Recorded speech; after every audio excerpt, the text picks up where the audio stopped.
किसी ने प्रशंसा की, किसी ने कहा बड़े सुंदर, किसी ने कहा बड़े कुरूप। ये सब कुछ होने जैसा नहीं है, इसका कोई मूल्य भी नहीं है। इसको चुपचाप स्वीकार कर लेना कि ठीक, जैसे आपकी मर्जी। भले लगते हैं भले, बुरे लगते हैं बुरे। इसको तुम अपने भीतर कांटा मत बनने देना। इस सब पर जरा भी श्रम मत लगाना और इस सब पर जरा भी दृष्टि मत देना, क्योंकि जो होने जैसा है, जो होना चाहिए, वह तो निर्वाण है। उसकी दिशा में अपनी सारी शक्ति को लगा देना। अक्सर लोग दूसरों का घात करने में अपनी शक्ति लगा रहे हैं। कोई किसी को हराना चाहता है, कोई किसी को पद से गिराना चाहता है, कोई किसी को पीछे कर देना चाहता है। दूसरों में उत्सुकता है, अपने में उनकी कोई उत्सुकता ही नहीं। जो कहता है मैं अपने निर्वाण की खोज कर रहा हूं, मेरे निर्वाण का किसी दूसरे से कोई लेना देना नहीं, कोई प्रतिस्पर्धा नहीं। तुम जिस पद पर हो मजे से रहो। तुम्हारे पास जो है तुम मजे से भोगो। तुम जैसे हो ठीक हो, ये तुम जानो। इसमें मेरा कुछ लेना देना नहीं। अर्थ है जिसकी दूसरे से प्रतिस्पर्धा नहीं है। लेकिन अक्सर हमारी हालत उल्टी है। हम दूसरे को मिटाने में अगर खुद भी मिट जाएं तो कोई फिक्र नहीं। मैंने सुना है एक आदमी ने बड़े दिन भक्ति की। परमात्मा प्रसन्न हुए और उन्होंने कहा मांग ले, क्या मांगता है, लेकिन एक बात ख्याल रखना, जो तुझे मिलेगा तेरे पड़ोसी को दुगना मिलेगा। उस आदमी की छाती बैठ गई।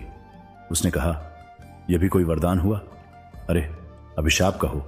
उसने कहा फिर मैं मांगूंगा कैसे? भगवान ने कहा वो तू जान, लेकिन इतनी तेरी क्षमता होनी ही चाहिए, तभी तू धार्मिक है, अन्यथा धार्मिक ही नहीं। ये मेरा वरदान कि जो तू मांगेगा मिलेगा तुझे, और पड़ोसी को दुगना। उसने किसी वकील से सलाह ली होगी कि करना क्या है, इसमें से निकलना कैसे है। वकील ने कहा इसमें क्या रखा है?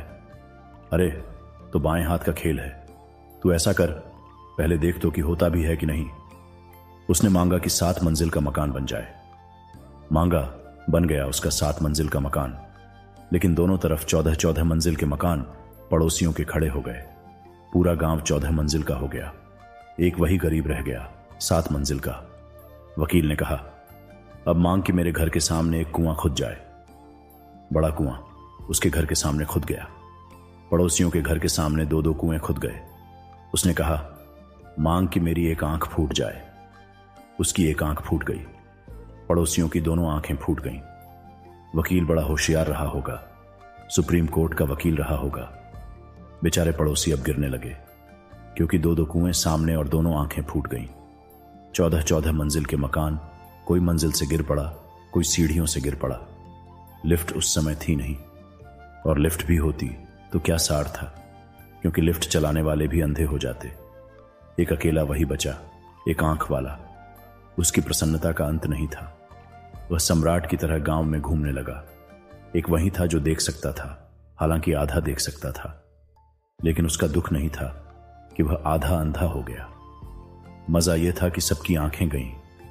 ख्याल रखना, ऐसा व्यक्ति सन्यासी नहीं हो सकता, और सारी दुनिया में ऐसा ही हो रहा है। कोई किसी को हराना चाहता है, कोई किसी को पद से गिराना चाहता है, कोई किसी को पीछे कर देना चाहता है। दूसरों में उत्सुकता है, अपने में उनकी कोई उत्सुकता ही नहीं। मेरी बातों को इतने प्रेम और शांति से सुना, उसके लिए मैं दीपक मोरे बहुत बहुत अनुग्रहित हूं, और अंत में सबके भीतर बैठे परमात्मा को प्रणाम करता हूं।